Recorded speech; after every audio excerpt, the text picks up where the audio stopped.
Hallelujah.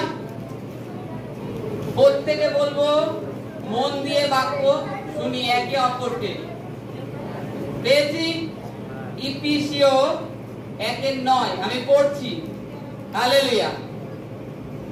ফলত তিনি আমাদিগকে আপনার ইচ্ছায় নির্গুণ তথ্য জ্ঞাত করিয়াছেন, তাহার সেই হিত সংকল্প অনুসারণে তিনি কালের পূর্ণতায় বিধান লক্ষ্য করিয়া তাহাতে পূর্বে সংকল্প করিয়া ছিলেন, তাহা এই সর্বস্থ ও পৃথিবীস্থ সমস্ত খ্রিস্টের সংগ্রহ করা যাইবে, তাহাতেই করা যাইবে যাহাতে আমরা ঈশ্বরের অধিকার স্বরূপ হইয়াছি। বাস্তবিক যিনি সকলই আপনার ইচ্ছা অনুসারণে সাধন করেন, তাহার সংকল্প অনুসারণে আমরা পূর্বে নিরূপিত হইয়াছিলাম। উদ্দেশ্য এই পূর্ব হইতে খ্রিস্টে প্রত্যাশা করিয়াছি যে আমরা আমাদের দ্বারা যেন ঈশ্বরের প্রতাপের প্রশংসা হয়।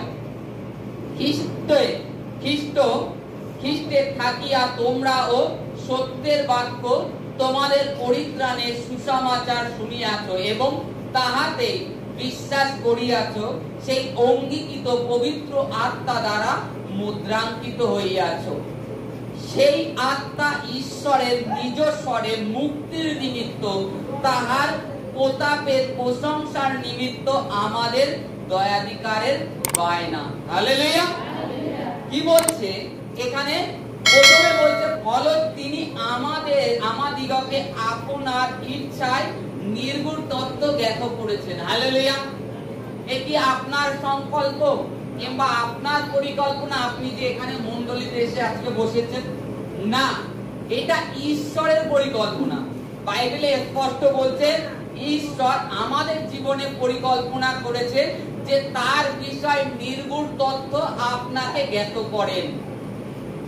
ঈশ্বরের ইচ্ছা হয়েছে আজকে আপনারা আপনাদের জীবনে হয়তো দেখছেন যে একটা সমস্যা, রোগ এসছে তাই আমি এসেছি, কিংবা সমস্যা এসছে তাই এসেছি, না, এটা ঈশ্বরের অনাদি অনন্ত পরিকল্পনা আপনার জীবনে, আমার জীবনে, প্রত্যেকের জীবনে ঈশ্বরের পরিকল্পনা।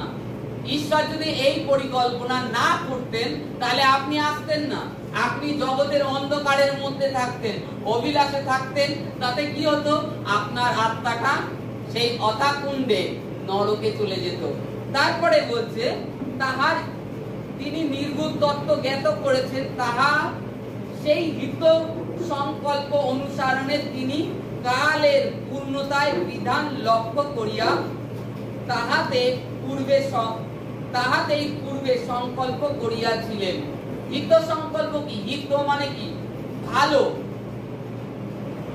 ভালো পরিকল্পনা ঈশ্বর করে রেখেছেন পূর্বে, আর কালক্রমে তিনি সেটাকে ধীরে ধীরে পূর্ণ করছেন আমাদের জীবনে, ধীরে ধীরে ধীরে ধীরে, আস্তে আস্তে আস্তে আস্তে। এটা ঈশ্বরের পরিকল্পনা। তারপরে বলছে তাহা এই স্বর্গ পৃথিবীর সমস্ত খ্রিস্টে সংগ্রহ করা যাইবে, তাহাতেই করা যাইবে যাহাতে আমরা ঈশ্বরের অধিকার স্বরূপ হই। কার মধ্যে সংগ্রহ করা যাবে? খ্রিস্টের মধ্যে, আদার্স কেউ নয়, কিন্তু খ্রিস্টেতে সমস্তকে, যাদেরকে ঈশ্বর মনোনীত করেছে, ধীরে ধীরে ঈশ্বর যাদেরকে বেছে নিয়েছে, মানে ওখানে যে জীবন পুস্তকে যার নাম লিখিত হয়ে গেছে, তাকে ঈশ্বর ধীরে ধীরে ধীরে ধীরে আস্তে আস্তে আস্তে আস্তে প্রভুর কাছে নিয়ে আসবে, প্রভুর কাছে নিয়ে আসবে। তারপরে যেন তারা ঈশ্বরের অধিকার স্বরূপ হয়, ঈশ্বরের অধিকার স্বরূপ। আজকে আমরা যেরকম ঈশ্বরকে পিতা প্রভু বলে ডাকার অধিকার পেয়েছি, এই অধিকারটা আগে ছিল না। পিতা, বিশেষ করে পিতা, তখন যেরকম আমরা চলিত ভাষায় ভগবান কি ঈশ্বর এই শব্দটাই ব্যবহার করতাম, কি প্রভু, কিন্তু পিতাটা করতাম না। এই সেই অধিকার খ্রিস্টে আমাদেরকে দিয়েছে যেন আমরা পিতা বলে তাকে আহ্বান করতে পারি। এখানে ঈশ্বরের অধিকার স্বরূপ আমরা হই। ঈশ্বরের অধিকার কি? যে ঈশ্বরও বলেন যে এ আমার কন্যা, এ আমার পুত্র, এ আমার বিশ্বাসী সন্তান। ঈশ্বর স্বয়ং আমাদের জন্য বলেন। তারপরে বলছে বাস্তবিক যিনি সকলেই আপনার ইচ্ছা অনুসরণে সাধন করিয়াছেন, তার সংকল্প অনুসরণে পূর্বে নিরূপিত হইয়াছিল। উদ্দেশ্য এই, পূর্বে খ্রিস্টে প্রত্যাশা করিয়া যে আমরা আমাদের দ্বারা যেন ঈশ্বরের প্রতাপের প্রশংসা হয়। ঈশ্বর পরিকল্পনা করে রেখেছেন যে পূর্বে আমাদের মুখ দ্বারা ঈশ্বরের প্রতাপের প্রশংসা করি। ঈশ্বর যে তিনি কি কি চমৎকার করতে পারেন, কি কি করতে পারেন, সেই সমস্ত প্রতাপ আজকে কারা মণ্ডলীতে এসে সাক্ষ্য দিচ্ছে। আপনার মতন একজন, আমার মতন একজন এসে বলছে যে প্রভু আমার জীবনে অদ্ভুত কার্য করেছে, প্রভু আমি এইরূপ ছিলাম। যেরকম আমাদের দীপন ব্রাদার, যে তাকে বলেছিল কি 20,000 টাকার ইনভেশন প্রত্যেক মাসে একটা করে দিতে হবে। তখন সে কি করেছে, প্রভুর প্রতি বিশ্বাস করে ধীরে ধীরে আসছে, আস্তে আস্তে কি করেছে, তার জীবনটাকে প্রভুর চরণে সঁপে দিয়েছে। সঁপে দেওয়ার কারণে কি হয়েছে, প্রভু যেটা ইমপ্রেশনটা নিচ্ছিল তাতে তার রোগটা ভালো হচ্ছিল না, তার জাস্ট ব্যথাটা, যন্ত্রণাটাকেই কমিয়ে রেখেছিল মেডিসিনে। আবার ইমপ্রেশনের যতদিন ভ্যালিডিটি থাকছে, ওষুধের পাওয়ার যতদিন থাকছে, ততদিনই তার জীবনে সেটা ব্যথাটা দূরে থাকছে। তারপরে আবার পুনরায় আসছে। কিন্তু খ্রিস্ট তার প্রতাপে, খ্রিস্টের প্রতাপ ব্রাদারের উপরে প্রকাশ করেছেন। করার দরুন কি হয়েছে, আজ প্রায় বছর হয়ে গেল তিনি আর ইনজেকশন নিচ্ছে না, তার শরীরে আর পেনও নেই, যন্ত্রণাও নেই। কারণ খ্রিস্ট এটাই প্রকাশ করেছেন যে আমি জীবিত ঈশ্বর, একবার তোমরা বিশ্বাস করো। তার প্রশংসা খ্রিস্ট নিজের প্রতাপ দ্বারা প্রশংসা যেন হয়, লোকে যেন বিশ্বাস করে। আজকে খ্রিস্ট কিভাবে মানুষকে সুস্থ করেন, যখন খ্রিস্টের উপর যে সমস্ত ভার অর্পণ করে দেয়, তখন খ্রিস্ট তার জীবনে অদ্ভুত অদ্ভুত কার্য করেন। হ্যাঁ, খ্রিস্ট ওষুধেরও বলেছে। প্রভু আমরা যদি দেখি বাক্যে লেখা আছে, সমরিয়া আর কিছু যাজকের বিষয়ে বলেছিলেন যে প্রান্তরশালায় নিয়ে যাওয়া হয়। হ্যাঁ, নিয়ে যাওয়া হয় যাদের ধৈর্য কম, বিশ্বাস কম তাদের। আর যখন তুমি বিশ্বাসে পুরো নির্ভরশীল হয়ে যাবে, তখন তুমি তোমার জীবনটাকে খ্রিস্টে সমর্পণ করে দেবে, তখনই অদ্ভুত অদ্ভুত কার্য তো অলরেডি দেখতে পাবে।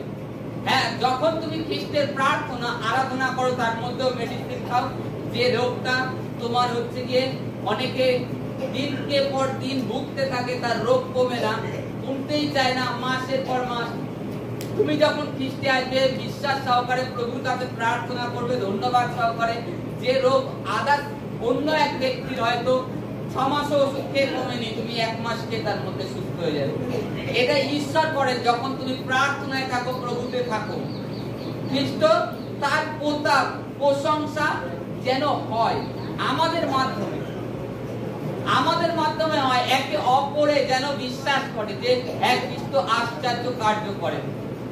তারপরে বলছে খ্রিস্টে থাকিয়া তোমরা সত্যের বাক্য ও তোমাদের পরিত্রাণের সুসমাচার শুনিয়াছ, এবং তাহাতেই বিশ্বাস করিয়া সেই অঙ্গীকৃত পবিত্র আত্মা দ্বারা মুদ্রাঙ্কিত হইয়াছ। হালেলুয়া। এখানে বলছে খ্রিস্টে থাকিয়া তোমরা সত্যের বাক্য ও পরিত্রাণের সুসমাচার শুনিয়াছ। সত্যের বাক্য কি শুনেছিলে? আজকে যে তোমরা এখানে উপস্থিত হয়েছিলে, এখানে উপস্থিত রয়েছে, তোমরা তোমাদের কাছে কে কি সুসমাচার দিয়েছিল? দিদি তোমার এই রোগটা হচ্ছে, তুমি প্রার্থনায় চলো না, ভালো হয়ে যাবে, তুমি সুস্থ হয়ে যাবে, তোমার এত ওষুধ খেতে হবে না। তোমাকে এইরূপ সত্যের বাক্য দিয়েছে। সত্যের বাক্য, কারণ যে ব্যক্তি কিংবা যে সিস্টার তোমার কাছে সুসমাচার দিয়েছে, তিনি ঈশ্বরের দূত, তোমার কাছে সুসমাচার দিয়েছে, তুমি সেই বাক্যটাকে বিশ্বাস করেছো, করে মণ্ডলীতে এসছো, উপস্থিত হয়েছো, তখন খ্রিস্ট তোমার জীবনে আশ্চর্য কাজ করেছে। তাই এখানে বলছে সত্যের বাক্য তোমাদের পরিত্রাণের সুসমাচার শুনিয়া এবং তাহাতে বিশ্বাস করিয়া সেই অঙ্গীকৃত পবিত্র আত্মা দ্বারা মুদ্রাঙ্কিত হয়েছে। মুদ্রাঙ্কিত কথা, স্ট্যাম্প মারা হয়েছে তোমাকে পবিত্র আত্মার। শয়তান কাউকে কিছু জগতের লোক যারা জগতে অন্ধকারের মধ্যে জীবন যাপন করে, অভিলাষে চলে, তাদের পিছনে কাটি করে না কিন্তু, কারণ তারা জানে তাদেরকে অলরেডি সে তার যে রাজ্য আছে, অন্ধকারের রাজ্য, অলরেডি তাদেরকে নিতে পারবে, তারা এমনিই যাবে, কারণ তারা পাপে রয়েছে, তাদের কর্ম মন্দ, এই কারণে তাদেরকে নরকে যেতে হবে। শয়তান তাদেরকে কাউকে কাটি করে না। কিন্তু তুমি যে ঈশ্বরের সন্তান, তোমার উপরে ঈশ্বর পবিত্র আত্মা দ্বারা স্ট্যাম্প মেরে দিয়েছে। এই কারণে শয়তান তোমাকেই লক্ষ্য করে আর তোমার জীবনে সমস্যা উৎপন্ন করে, কারণ তোমার উপরে স্ট্যাম্প মারা হয়ে গেছে যে তুমি ঈশ্বরের সন্তান, তুমি প্রভুর সন্তান। তার বাক্যে বিশ্বাস করো, তার বাক্য মেনে চলো, তার দেখানো পথে চলো। তা ঈশ্বর সেই যে স্ট্যাম্প মেরে দিয়েছে, এটা মুক্তির দিনের জন্য পবিত্র আত্মা তোমায় দিয়েছে। পবিত্র আত্মার তোমাকে স্ট্যাম্প মেরে দিয়েছে, পবিত্র আত্মা দ্বারা তোমাকে স্ট্যাম্প মারা হয়েছে। পবিত্র আত্মা, এবার বলি, যেটা পবিত্র আত্মা যখন তোমাকে স্ট্যাম্প মেরে দেওয়া হয়েছে, এবার পবিত্র আত্মা কি তোমার থেকে চলে যাবে? তার জন্য কি তোমাকে পবিত্র আত্মার স্ট্যাম্প মারা হয়েছে? না, তোমাকে স্ট্যাম্প মারা হয়েছে যেরকম আমাদের দেশে এখন দেখছি যে নাগরিকত্ব প্রমাণের জন্য ডকুমেন্ট লাগছে, যে তুমি অরিজিনাল ভারতীয় কি না, তাই তো? তদ্রূপ ঈশ্বর আমাদেরকে পবিত্র আত্মা দ্বারা ডকুমেন্ট দিয়ে দিয়েছে, তুমি স্বর্গনিবাসী। কি? তুমি স্বর্গনিবাসী। হালেলুয়া! তুমি স্বর্গনিবাসী। তোমার এখানে কিভাবে কষ্টে জীবন যাপন কাটাচ্ছ, কি অভাবে রয়েছো, কি তুমি খেতে পাচ্ছ না, তুমি যেভাবেই থাকো না কেন, তোমার যখনই এইখানে চোখের পলক বন্ধ হবে, শ্বাসটা বন্ধ হয়ে যাবে, তুমি এই মুহূর্তে বন্ধ হবে, তোমাকে ওখানে যখনই তোমার চোখ খুলবে তখনই স্বর্গদূত তোমার জন্য ফুলের সাজি নিয়ে দাঁড়িয়ে থাকবে। কারণ তুমি ঈশ্বরের সন্তান, অন্ধকারের জগৎ থেকে জয় করে বেরিয়েছো। অন্ধকারের জগতে, কারণ এতে কত আত্মা নাশ হয়ে যাচ্ছে, এই অন্ধকারে অভিলাষে কত আত্মা নাশ হয়ে যাচ্ছে, সেটা তোমরা ধারণা করতে পারছো না। আর আমরা মানুষের ভাবনা যে আমাদের চোখ যতটাই যায় ততটাই আমরা মনে করি যে পৃথিবী এতটাই না, পৃথিবী এতটাই বড় যে 800 কোটি মানুষ আছে, একটা দুটো না, 800 কোটি। এটা হচ্ছে গিয়ে সরকার দ্বারা গণনা পত্রে লেখা আছে যে 800 কোটি মানুষ, কিন্তু আদার্স তার বাইরেও আরো অনেক আছে, কত হবে তার নেই ঠিক, যাদের গণনা হয়নি, সরকারি খাতায় যাদের নাম আসেনি। তার মধ্যে থেকে ঈশ্বর তোমাদেরকে স্ট্যাম্প মেরে দিয়েছে এই 800 কোটির মধ্যে। তবে শয়তান কেন না তোমাদের পিছু ছাড়বে? যে শয়তান এটাই চাই, কি জানো তো, তার মধ্যে কি অহংকার এসেছিল যে ঈশ্বরের সিংহাসনের থেকে আমার সিংহাসন আরো উঁচু হবে। শয়তানের মধ্যে এই কিন্তু অহংকার এসেছিল। হালেলুয়া! তার মধ্যে এটাই অহংকার এসেছিল যে আমার সিংহাসন ঈশ্বরের সিংহাসনের থেকে উঁচু হবে। তাই শয়তানের পরিকল্পনা যে আমি তো ঈশ্বরের স্বর্গের স্থানে তো বসতে পারলাম না, অতএব সমস্ত সন্তান যত মানব সন্তান আছে তাদেরকে নরকে নিয়ে যাব, যাতে ঈশ্বরের কাছে কেউ না যায়। এই কারণে শয়তান জগতে এত অভিলাষ ছড়িয়েছে। শয়তানের কাজ অভিলাষ দিয়ে মানুষকে ভুলিয়ে রাখো যেন তারা ঈশ্বরের রাজ্যে না যায়। আর আজকে সব থেকে যে মহত্বপূর্ণ যে ঈশ্বর তার যে পবিত্র আত্মার স্ট্যাম্প মেরে দিয়েছে আপনার থেকে তুলে নেওয়ার জন্য নয়, কিংবা আপনাকে আবার তুলে নিয়ে ছেড়ে দেবে তা নয়। ঈশ্বর যখন আপনাকে নিয়েছে, ঈশ্বর এটাই চায় যেন আপনি সেইখানের বাসিন্দার হয়ে গেছেন। আপনাকে নাগরিক তথ্য দিয়ে দেওয়া হয়েছে কি? পবিত্র আত্মার স্ট্যাম্প। এবার আপনি কি করতে পারেন? আপনার কাজ কি? আপনি যখন ঈশ্বর সদাপ্রভুকে জেনেছেন, আপনি স্ট্যাম্প প্রাপ্ত হয়ে গেছেন স্বর্গরাজ্যের নিবাসী। স্বর্গরাজ্যের নিবাসী, তাহলে স্বর্গরাজ্যে কিরূপ আচার ব্যবহার আছে? সেখানে যিনি আমাদের পিতা ঈশ্বর সদাপ্রভু বসে আছেন, প্রভু যিশু, তার স্বভাবটা কি? এইটাই আমাদেরকে বাইবেলের এর পরে অনেক জায়গায় যে শিক্ষা দিয়েছে, তোমরা খ্রিস্টে রূপান্তরিত হও। ধীরে ধীরে কি? খ্রিস্টে তোমরা রূপান্তরিত হও, তার প্রেমে রূপান্তরিত হতে থাকো ধীরে ধীরে। আর পবিত্র আত্মা তোমাদেরকে, তোমরা যখনই সেই এক পা বাড়িয়ে সেই নিজেকে শুদ্ধ বিশুদ্ধ করার চেষ্টা করবে, তখন পবিত্র আত্মাও তোমাকে তোমার সেই কাজে সাহায্য দান করবে।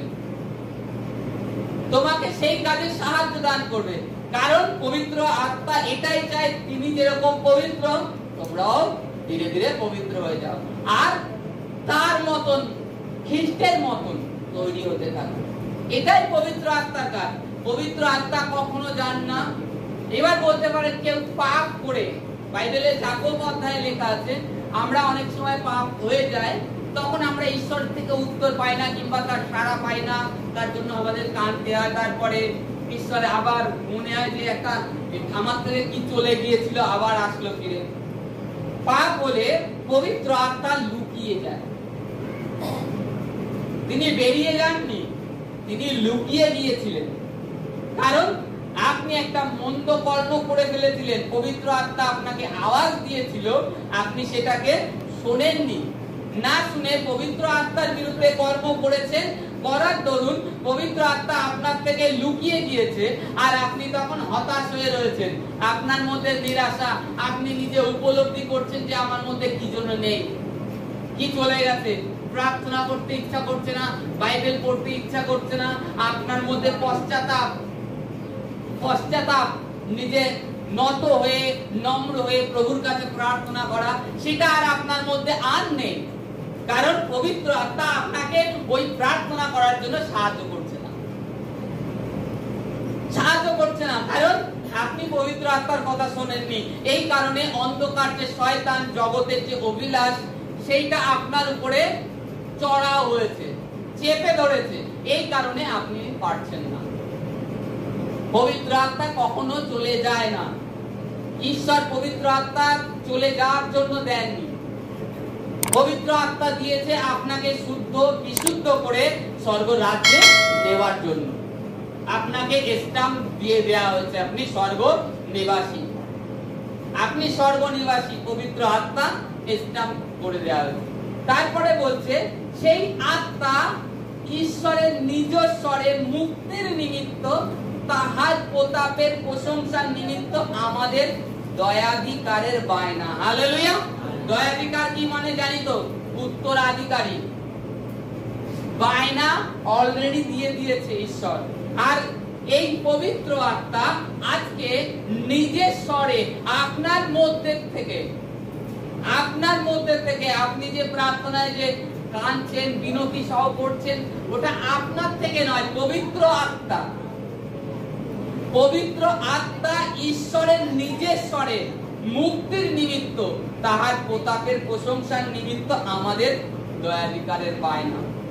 পবিত্র আত্মা নিজের স্বরেতেই, আজকে নিজের স্বরেতেই মুক্তির নিমিত্ত, আমার মুক্তি মানে উদ্ধারের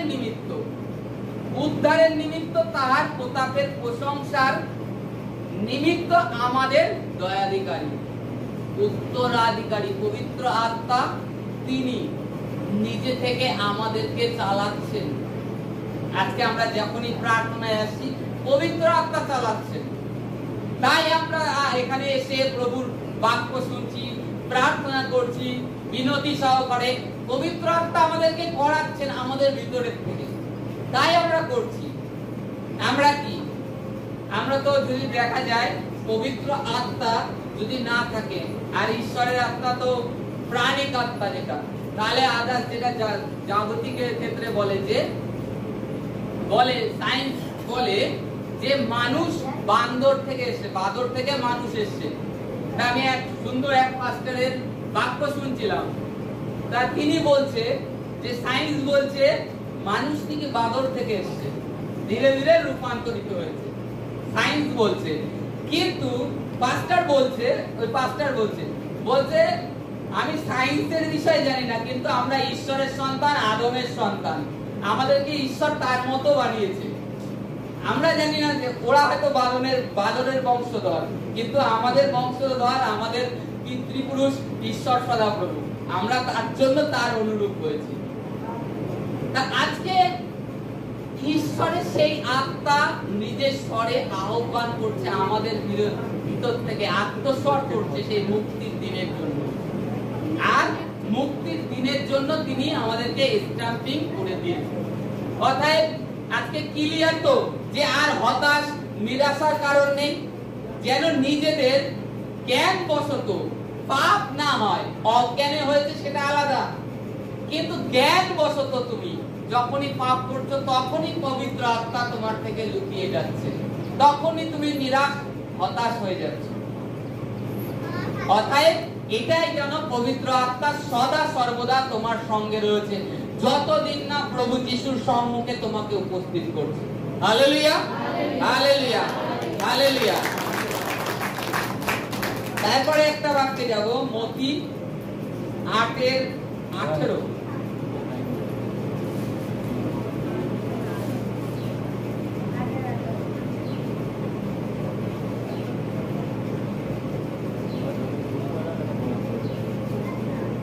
হালেলুয়া।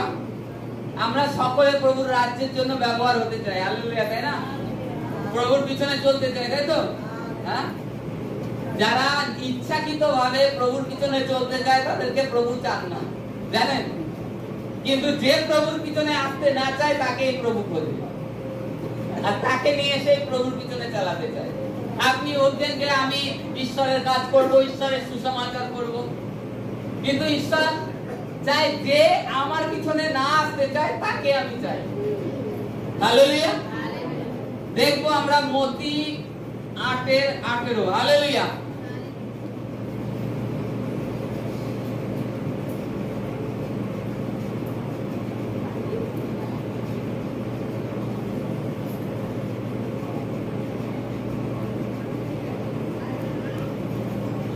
পেয়েছি প্রত্যেকে? Hallelujah, hallelujah.